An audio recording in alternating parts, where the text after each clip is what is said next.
Saving $10,000 might seem like a very daunting task, but in today's video, I'm gonna show you 6 simple steps on how you're gonna be able to save $10,000 as fast as possible. What's going on, y'all? Welcome back to the channel. It is Accountability B here, and I'm going to talk about one of the biggest goals that many people have, and that's saving $10,000 as fast as possible. Now, whether that is for a big purchase of a home, a car, maybe it's saving for an emergency fund, maybe it's just being more financially responsible and not being in a situation where you're paycheck to paycheck, I've got you covered in this video. All right, so the first thing that you're gonna wanna do is set an exact time frame, right? So if the goal is to save $10,000 in 1 year, you're gonna break that down. So $10,000 in 1 year is $833 a month, which is $27.40 a day. So having a specific time frame is going to allow you to stay focused on that time frame, stay motivated to reach that goal, but also allow you to break it down into smaller figures so then you can actually implement something that's going to get you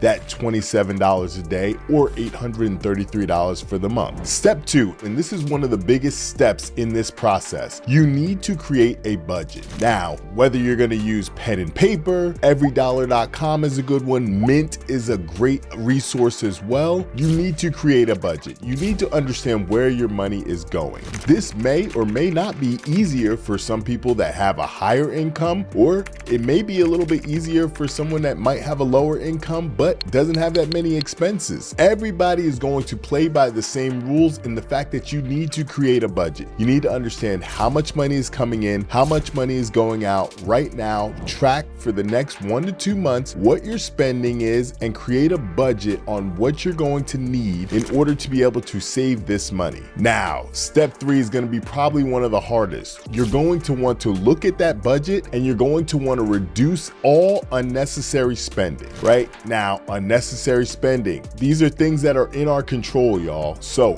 eating out, maybe you want to switch to a more affordable car. If you're a single individual and you're renting a place, maybe it's now finding a roommate, maybe it's renting just a room instead of an actual apartment. Finding ways that you can reduce expenses as much as possible. This is one of the tougher things because you have to delay the short-term gratification for the long-term gratification, right? How important is it for you to save this money? Is this money going to get you in a better financial situation? Is this money going to get you to be able to obtain something that you really want a year, 2 years from now? Those are the things that you need to think about. So those Starbucks runs, you gotta cut them out. Those Dunkin' Donuts runs, you gotta cut them out. The Uber Eats, the DoorDash, all of those things, if you cut them out, you discipline yourself and eat from home, those are direct ways that you can actually reduce your spending and be able to bring in more money. Step 4, increasing your income, right? You're gonna wanna increase your income. So this can be in the form of side hustles, right? So everybody knows the generic ones, the Ubers, the Lyfts, the Shipt, DoorDash, whatever it may be, those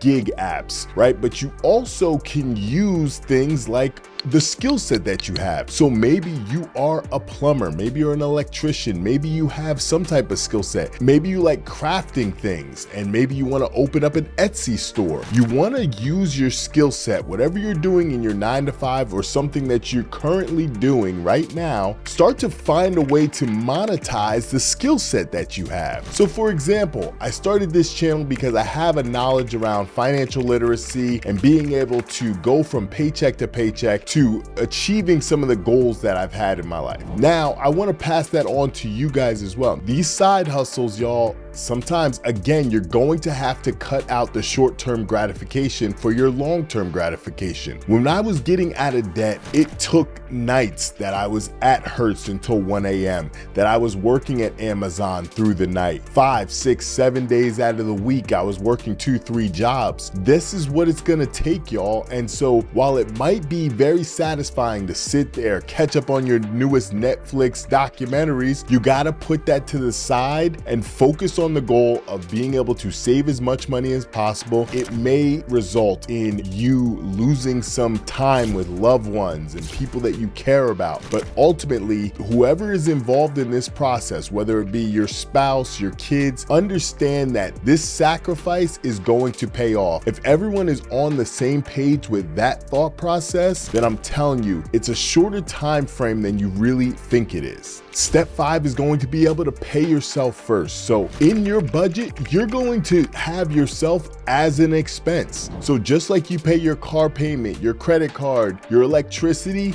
your self-incorporated is going to now be a bill, right? And whatever that is, every week, every 2 weeks, whether it's just all your side hustle money, that is going to go to paying yourself first. Last but certainly not least, once that money is in savings, do not touch it.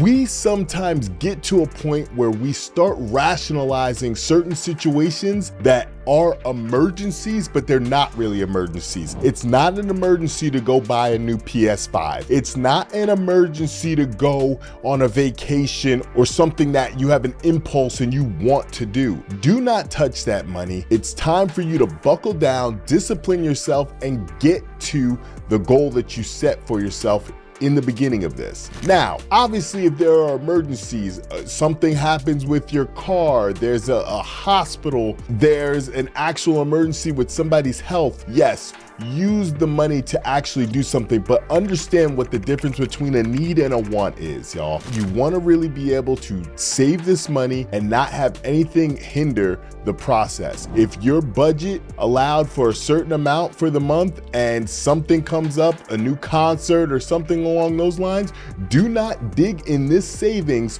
to be able to go and fulfill that. Trust me on that. So let's go ahead and recap on how you're going to save $10,000 as fast as possible. 1, you're going to set that time frame, right? Whether it's 6 months, a year. Then you're going to work backwards and break it all down on what you're going to need to save every month and every week or every day in order to reach that goal. Step number 2 is going to be able to create a budget, right? Understanding how much money is coming in and how much money is going out, and be able to know where every single dollar is going. You can use sites like Every Dollar, Mint, and there's a ton of different budgeting sites out there. A quick Google search will definitely do it. Number 3, you're going to cut unnecessary spending. So any place in your budget where you can save money, where you don't need a certain membership, you have 4 memberships to the gym, you only need 1, you want to cut all unnecessary spending and focus all that money on saving towards your goal. Step number 4, increase your income. See if there's any part-time jobs available. Get on these gig apps. Enhance the skill set that you have. Maybe you already are an accountant right now and you want to take on some more clients. Maybe you're a personal trainer. Maybe you want to become a personal trainer. That is a way that you can enhance your skills and then go out there and then bring more money into your household. Step number 5, you're going to want to pay yourself first. So you are a line item in your budget and you're going to want to pay yourself first, just like you do every other bill that you have an expense for. And the last thing is, do not touch that money, right? You want to save this money. It is for the long-term gratification that you're looking to save this money for. So determine what that money is for, determine why you're even saving this money in the first place, and use that as your motivation to continue forward, to stay disciplined, and to not touch that money. Saving $10,000 isn't easy, but with the right plan and the right amount of discipline, it is extremely possible. Stick to these steps and you'll be hitting your goals sooner than you think. If you found this video helpful, I encourage you to go ahead, like, subscribe to the channel, and leave a comment below on anything that I missed out on or anything that could help other individuals save money and live a life of financial comfortability. Thank you guys for tuning into the channel. The future I see is up to me, and I'll talk to you on the next one. Take care.